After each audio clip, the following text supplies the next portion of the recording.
Sanjay K, Chadha, will this take a long time? I'm asking you this on behalf of a lot of people.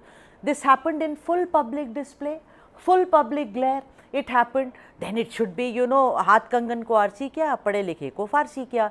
The police should be, filing a charge sheet quickly. He's now been nabbed, and this case should be fast tracked. Do you, you're a legal luminary. Do you see any kind of a delay in a case like this also, Sanjay ji?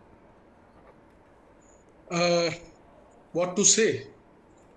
I just want to quote what Jain Saab has quoted Nirbhaya's case. It took 8 years in Nirbhaya's case, where the entire media was lensing this case. Every day the matter was reported, every step was reported. Then it took 8 years. What will be the fate of any ordinary case? I don't know. Normally, from top to bottom or bottom to top, when we go from district court to high court and then Supreme Court, it takes 12 to 15, 20 years, one case.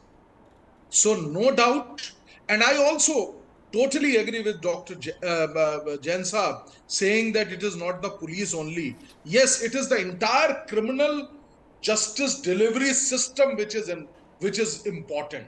And you have very rightly said that the politicians who are the lawmakers, they will not care for it. We all have to now think that how the criminal justice delivery system has to be improved. Yeah, because Sanjay ji, if you look at it, it was people's movement. I mean, which in Nirbhaya's case, also in Priyadarshini Mattu's case, it was all also in Jessica Lal's case. When you and I, we went to the streets and said, nahi chalega, nahi chalega. I think to a great extent the politicians were also pressured that we got to do something, and you saw all the top politicians arriving to be part of the candlelight march. So I think people, that's the most important thing in a democracy, and I think you can laugh at people and say, "Arey, ye to candle leke har baat pe pahunch jate hain." But the point is that the way people walked by, for me, that's the most shocking. It could have been my child, it could have been your child, it could have been anyone's child.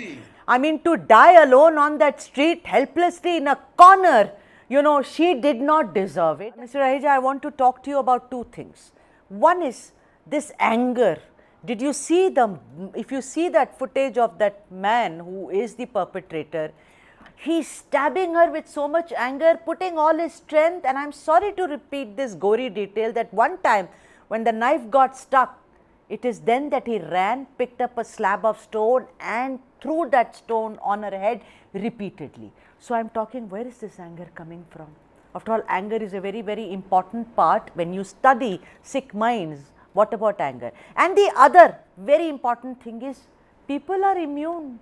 They are walking by, acha, So I want to understand, are they voyeurs? Is it voyeuristic behavior?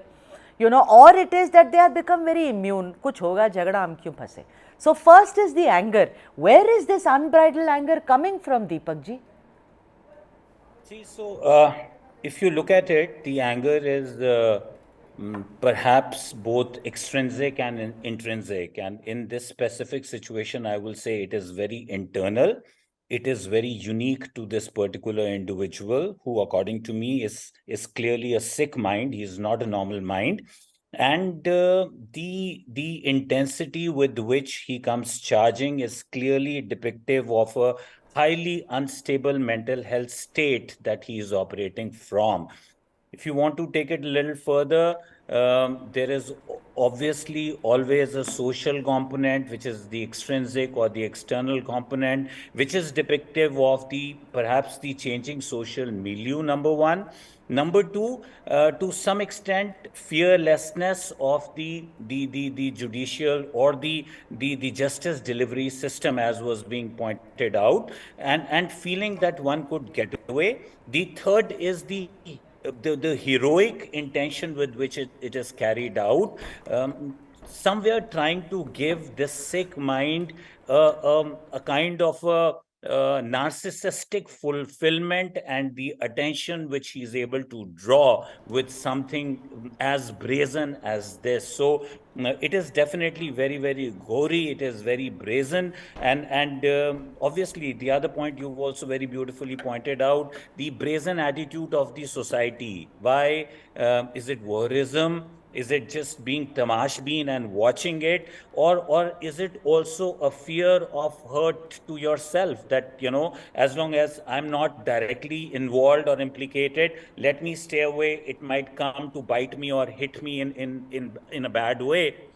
which shows also the callousness with which we are operating today. And I don't think that is unique to Delhi. I would say that is unique to being a urban phenomena which is seen all over the world. I mean, streets of London, it's a not a second or third world country, it's a first world Of course. city, where also you see similar things, that if something is happening, people walk away because nobody wants to be hurt, which is depictive of the callousness with which, or the self-centeredness with which we've begun to operate, to say, if it doesn't bother me, I should stay away and not really put my hand into somebody else's Right. Problem, किसी और का फटा है, मैं उसमें पाँव नहीं फंसाऊं.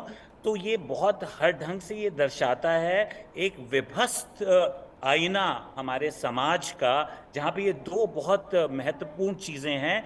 एक, जो जो दरिंदगी से उसने मारा, वो एक बहुत क्लियर इंटेंशन के साथ मारा. He came prepared, he is not mincing, he is not confused, he is not ambivalent. He did not come to communicate. He came to hurt her, perhaps to damage or harm her in the manner in which he ended up doing.